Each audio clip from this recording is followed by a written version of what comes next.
Hello, my name is Fern G. Carr. My website is www.ferngzcarr.com. I'd like to welcome you to my themed poetry readings series. This is part 4, Travel. Wherever you go, go with all your heart. Confucius. What a wonderful quote! It not only reflects the travel experience, but it speaks to the nature of poetry itself. Part of the appeal of visiting new destinations, whether near or far, is the broadening of our perspectives. We vicariously experience the joys and sorrows of others. How could this possibly not expand a poet's horizons? Enjoy my poetic travelogue.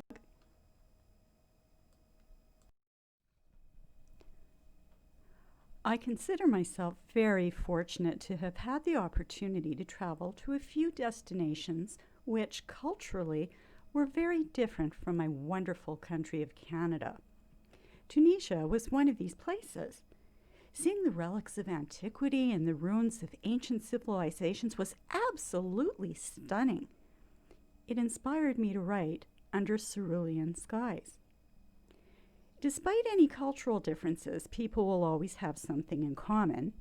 An example of this was the time I was waiting in line to get into a museum in Tunis. Since French is one of the principal languages spoken there, I thought I'd strike up a conversation in French with one of the security guards to pass the time. You should have seen the smile on his face. Gushing, he kept saying how grateful he was and how much it meant to him that a visitor to his country would speak their language. Quite honestly, I didn't expect such an enthusiastic reaction. I originally just viewed it as chatting with someone as I waited in line.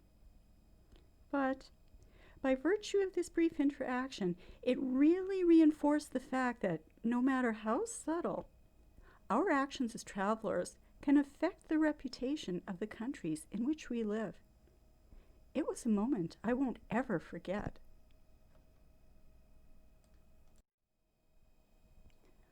Under Cerulean Skies.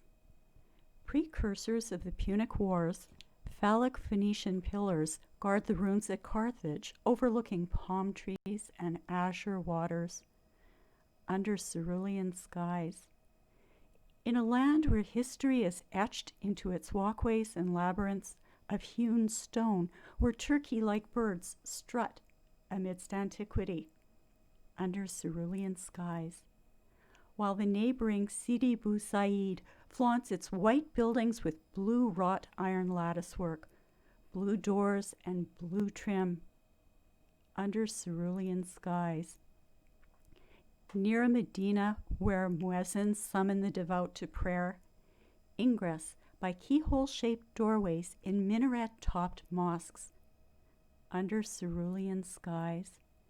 And bazaar merchants flog their wares, trinkets, slippers, perfume, jewelry, and Persian rugs woven by hijab-clad women at their looms in protective enclaves. Under cerulean skies.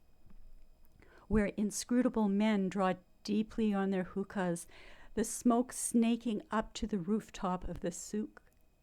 Under cerulean skies. Where the babble below evanesces into archways and walls awash with patterned ceramic tiles. Under cerulean skies, resplendent in their golds, greens, whites, and blues, glistening in the glory of the African sun. Under cerulean skies, in this, the land of Medinas, mosques, and minarets. In this, the land that is Tunisia.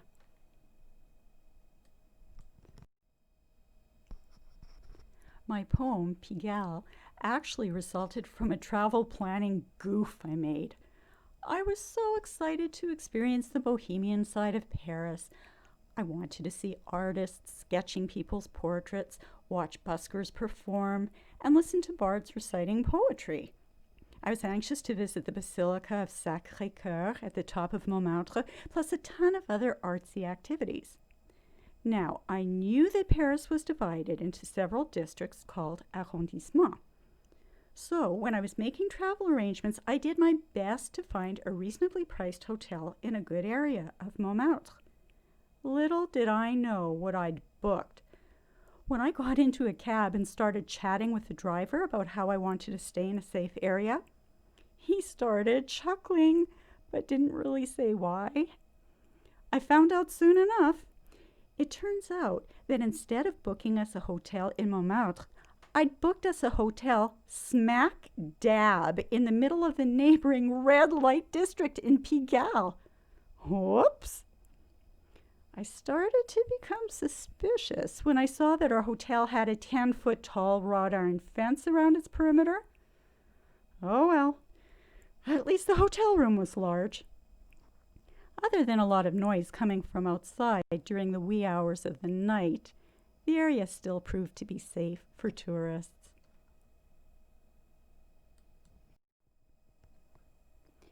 Pigalle. Exotic erotica sizzles with electricity turning the blades of the great red windmill atop the roof of Le Moulin Rouge. For a mere €170, the Folie Bergère experience, champagne and glitter, Offenbach's can-can, rows of long legs kicking upward, revealing layers of petticoats and gartered fishnet stockings. While outside the building, stubbled faces extend plastic cups from the too long sleeves of moth-eaten sweaters, hungry for the clink of a coin, oblivious to the pimps and hookers noisily transacting their business into the wee hours of the night in the 18th arrondissement of Paris, otherwise known as Pigalle.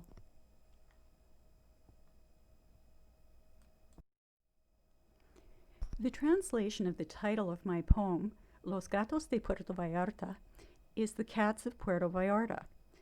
According to statistics I've read, Mexico is supposedly ranked number 1 per capita worldwide for pet overpopulation. When we traveled there several years ago, we witnessed a very troubling situation. There were hungry stray cats everywhere. Being resourceful, the cats probably targeted areas like the cruise ship terminals and the markets where tourists might share their food. At the market in Puerto Vallarta, there was one super friendly cat who was following me around. I was beside myself because I didn't have any food to give her. My husband wanted to go for lunch. I wasn't hungry at the time, so I didn't order anything for myself, but I did buy a side order of shrimp for takeout. You guessed it, the shrimp wasn't for me. I think my husband must have thought I was crazy, but I spent the next half hour scouring the market to find my little feline friend. I did, and you can be sure she was really happy to have her seafood feast. I'm pleased to report that over the years, several Mexican charities have taken up the animal overpopulation cause. And thanks to spay and neuter programs, the situation in Puerto Vallarta has since improved. I still miss that kitty cat, though.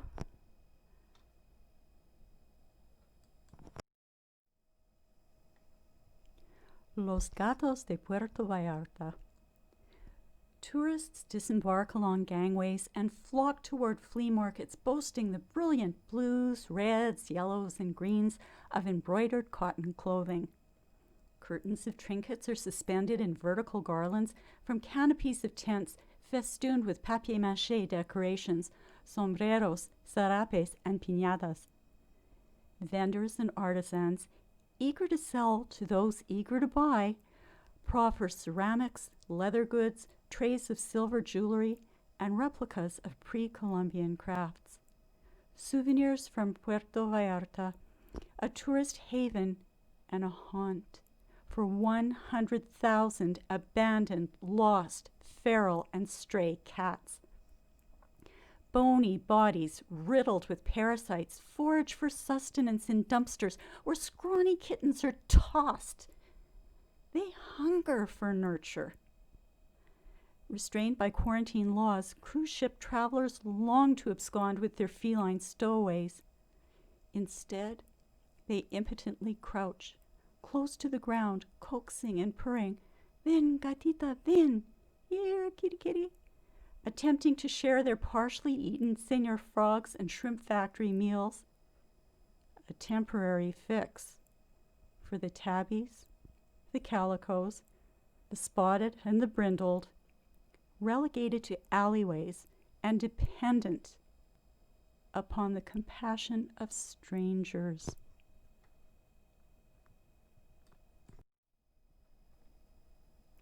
Pablo Neruda is one of my favorite poets, so naturally I wanted to watch the movie that was loosely based on his life. The movie, Il Postino, Italian for the postman, is a fictional story about a shy mailman who develops a close friendship with the poet. The premise was that by virtue of his friendship with Neruda, the mailman learns to write poetry and uses it to court his sweetheart. It's my understanding that in real life, Neruda fled Chile and was in exile for 3 years. During that time, he traveled around Europe and in 1952 stayed in a villa on the Isle of Capri. How could I not write my poem, Neruda on the Beach at Capri, after learning about such a fascinating poet and watching such a great movie?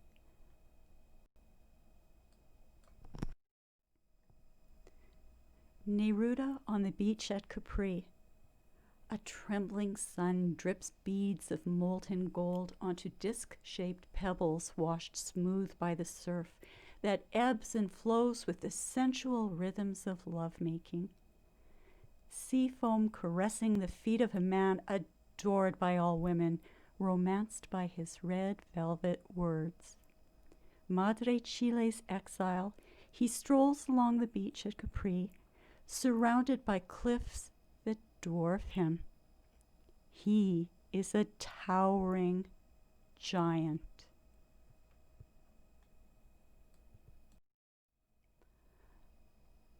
Acknowledgements and credits. All poems contained herein, copyright Fern G. Carr. Neruda on the Beach at Capri is from my poetry book, Shards of Crystal. Under Cerulean Skies was first published in Cold Noon, Travel Poetics. Pigalle was first published in Metric Conversions. Los Gatos de Puerto Vallarta was first published in Zona de Carga. Neruda on the Beach at Capri was first published in Okanagan Arts.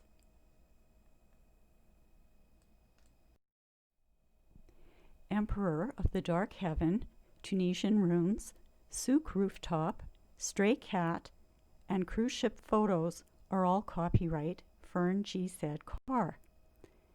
Airplane Wing Photo, courtesy of Ross Parmley on Unsplash.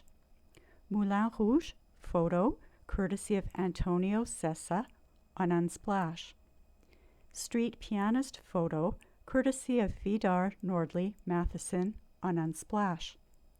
Capri Photo, courtesy of Martina Bober on Unsplash.